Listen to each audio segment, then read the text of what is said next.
The Young and the Restless spoilers Tuesday full episodes November 11, 2025. As Genoa City prepares for another turbulent week, the secrets and schemes of its most powerful residents once again threaten to erupt into chaos. In a world where ambition and deception walk hand in hand, every alliance is fragile and every promise has a hidden cost. The next episode of The Young and the Restless promises to deliver a potent mix of betrayal, confrontation, and strategy as Holden Novak faces a crucial warning. Billy Abbott and Sally Spectra find themselves divided, and Victor Newman issues a chilling reminder to Phyllis Summers, the woman who may have just gone too far in her pursuit of power. At the center of the brewing storm stands Phyllis Summers, the red-haired schemer whose genius for technology is only matched by her appetite for risk. Having recently stolen Kane Ashby's AI program, Phyllis has crossed yet another moral line, setting into motion a chain of consequences she can no longer control. To most of Genoa City, Phyllis is unpredictable, sometimes brilliant, often reckless, and always walking the edge between hero and villain. Yet this time, her deception feels different. The AI program isn't just another corporate asset, it's a tool capable of reshaping the very foundation of Newman Enterprises, Chancellor Winters, and Jabot alike. Kane, the original architect of the project, is growing increasingly suspicious of her motives. He may not have exposed her yet, but his silence speaks volumes. For now, he plays the waiting game, observing her every move, knowing that sooner or later Phyllis will reveal the full extent of her ambition. The irony, of course, is that Kane himself is no innocent bystander. He admitted to Lily Winters that the real reason he brought Phyllis into the project wasn't trust or partnership, but necessity. Her hacking skills, legendary in their precision and danger, were what he needed to bridge the final gap in his system. But Phyllis, being Phyllis, has never been one to remain a subordinate in anyone's plan. She saw the opportunity not just to assist but to control, to claim ownership of a creation that could make her indispensable to the power players of Genoa City. Yet in doing so, she has once again entangled herself in a web too vast for even her to navigate, a web spun by men like Victor Newman, whose influence can crush anyone who oversteps. Victor's name has long been synonymous with power and with warning. The patriarch of the Newman dynasty knows how to turn every betrayal into leverage. When Phyllis approached him with a proposal, she believed she was negotiating as an equal. She offered Victor access to the AI program in exchange for protection, knowing that he could use it to undermine his corporate rivals and strengthen Newman Enterprises' dominance. To her, it was a clever play, one that promised mutual gain. But Victor Newman does not make deals. He makes tests. And Phyllis, for all her brilliance, may have just failed his.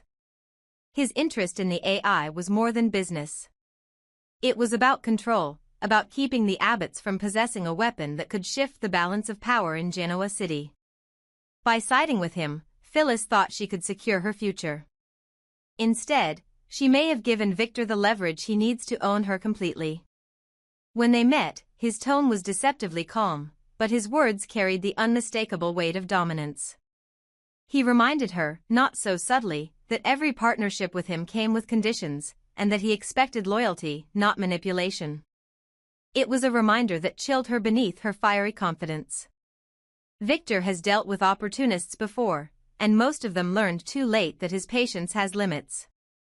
For now, Phyllis still holds something he wants, but when that usefulness fades, Victor will not hesitate to remove her from the board entirely.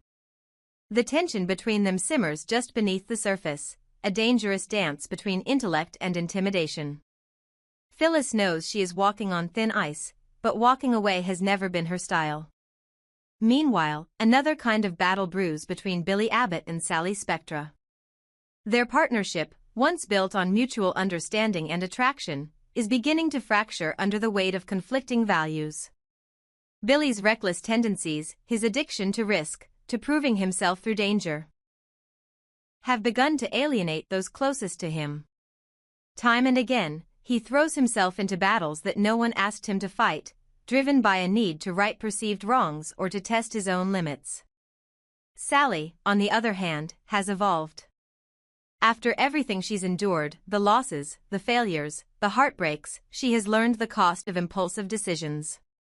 Where Billy sees opportunity in chaos, Sally sees disaster waiting to happen. Their dynamic has shifted from passion to conflict, from shared vision to opposing philosophies. This week's storyline will push them to their breaking point. A new crisis, still undisclosed, will test their alliance in ways neither expects. Sally, with her trademark intuition, senses that Billy's latest plan, likely connected to corporate retaliation or another risky financial maneuver, will backfire. She tries to reason with him, to remind him of what they stand to lose, but Billy's pride blinds him. He's been living in the shadow of his family name for too long, and the temptation to strike out, to carve his own legacy apart from Jack and Jabot, drives him to take unnecessary risks. To him, defiance feels like independence. To Sally, it looks like self-destruction. Fans of the show know that whenever Billy's emotions override his judgment, disaster isn't far behind. Sally's growing concern isn't just for him, but for herself. She's caught in the crossfire between loyalty and self-preservation, torn between standing by a man she loves and protecting the stability she's fought so hard to build. If Billy's latest gamble spirals out of control, it could destroy not only his reputation but their relationship entirely.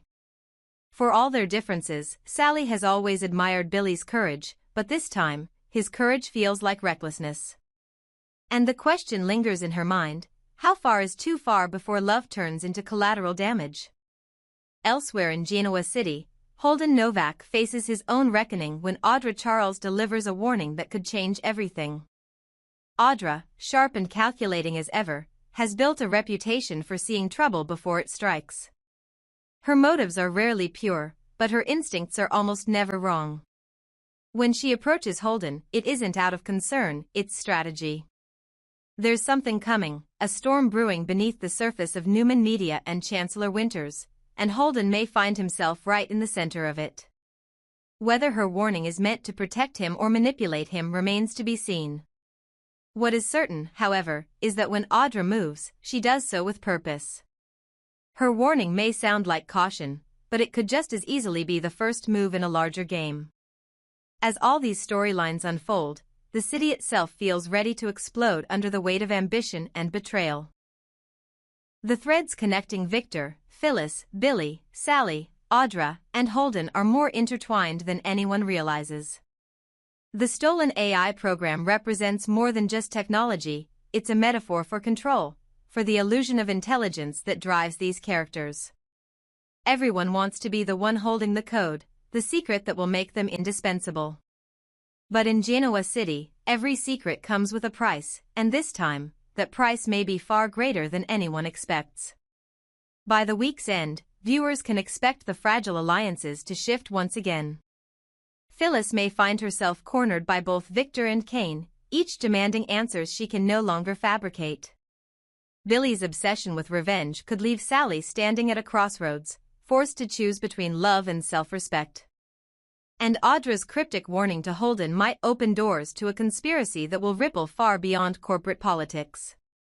The beauty of The Young and the Restless has always been its ability to blur the lines between love and power, truth and deception, redemption and ruin. And as this new chapter unfolds, those lines will blur even more. Phyllis's deception will inevitably come to light, it always does, but the question is who will expose her first, Kane, Victor, or herself? Because in Genoa City, the real danger isn't the secret you keep, it's the moment you start believing you can control it. And as the city sleeps beneath its glittering skyline, the players of this endless game move quietly in the dark, unaware that one small act of betrayal may soon ignite a fire no one can contain. Under the restless lights of Los Angeles, Holden Novak's words carried the weight of both confession and evasion. There was something weary in his tone, a tension that came not from regret but from the strain of keeping his story straight. Sitting across from Claire Grace Newman, he painted himself as a man caught between loyalty and survival, the kind who had simply been in the wrong place at the wrong time. He spoke about how he'd fallen into Audra Charles's orbit, how one meeting at a media conference had become a business arrangement, and how that arrangement had soon become something darker, something binding. The details he gave were precise, almost rehearsed, yet the pauses between his sentences betrayed something else, fear. Claire could sense it, though she said nothing. She had inherited the Newman instinct for reading people, and Holden's story, though compelling, rang hollow at the edges. It wasn't the kind of lie that came from malice, but the kind born out of necessity, a half-truth polished just enough to hide the danger beneath. Holden described how Audra had approached him when his career was faltering, how she had offered him a second chance when no one else would. Her charm had been magnetic, her intelligence disarming. Before long, he had been working alongside her, believing they were equals, only to realize too late that she was pulling the strings. In Los Angeles, where glamour and corruption often blurred into one, Audra had built an empire of whispers, contacts, leaks, and hidden deals that could make or break reputations overnight. Holden had seen too much and known too little, and that made him dangerous to her.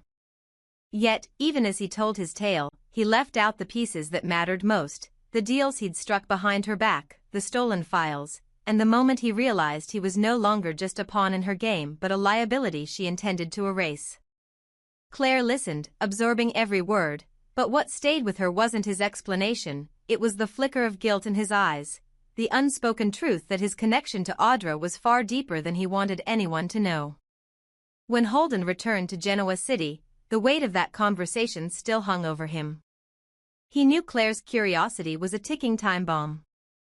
Once she started digging, secrets that had been buried in Los Angeles would begin to surface, and when that happened, it wouldn't just be his career on the line. It would be Audra's entire network of influence. He sought her out at Newman Media, hoping to warn her, but Audra Charles was not a woman who appreciated surprises. The moment she saw him, her expression hardened. The poised confidence that made her so formidable returned in an instant. She didn't want warnings. She wanted obedience. When Holden tried to speak of caution, she cut him off with the sharpness of someone used to control. Her anger wasn't theatrical, it was precise, laced with the quiet venom of someone who had spent years perfecting the art of intimidation. Yet Holden stood his ground. He told her, in no uncertain terms, that Claire was already suspicious, that she had started piecing together fragments of their shared past and that if Audra didn't tread carefully, the truth would come to light. His voice carried no threat, only weary defiance, but to Audra, it was enough to make her eyes narrow with fury.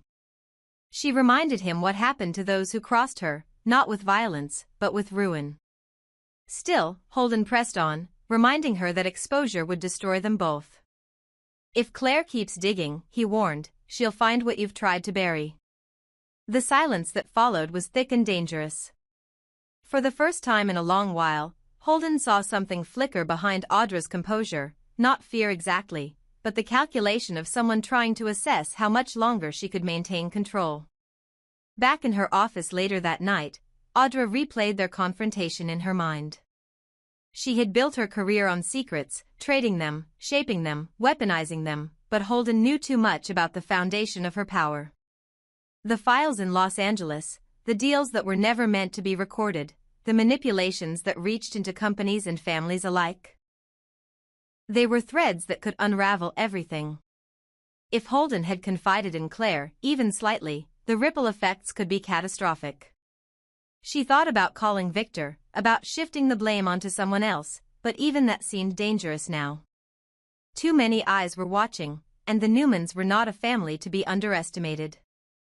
Meanwhile, far from the media chaos and the corporate corridors, another Newman was stirring from a different kind of darkness.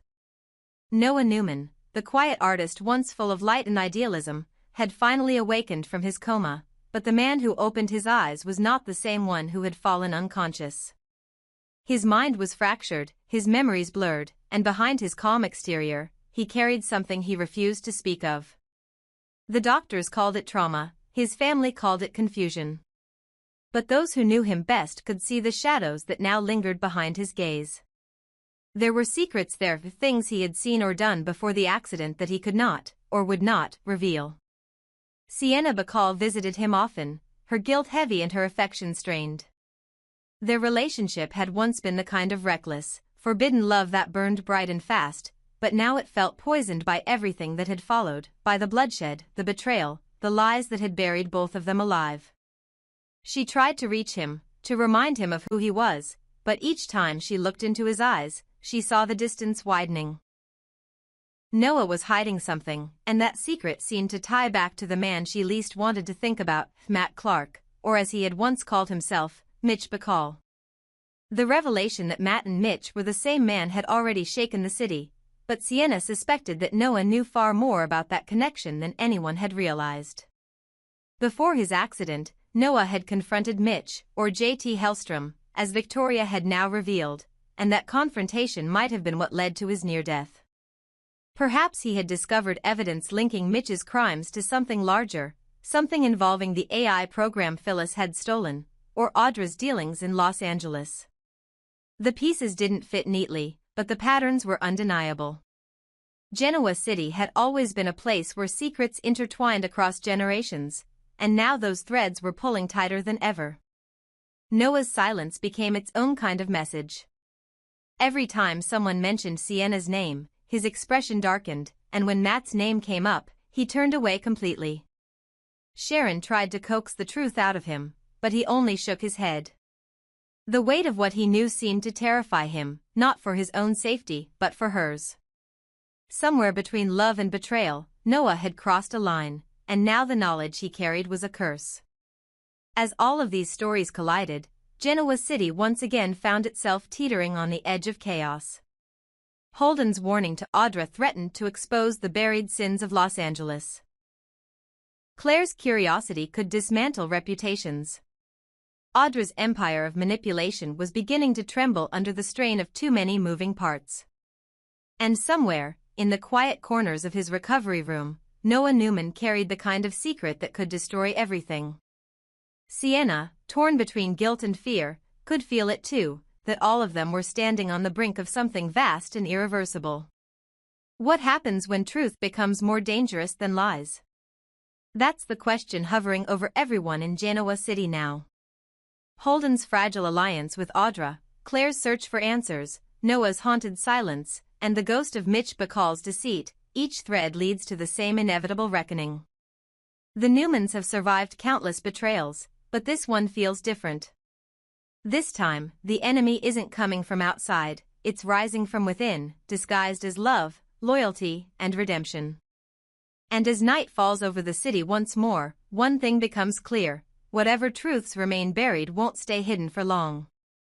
The storm is already here, and by the time it passes, no one will be left untouched.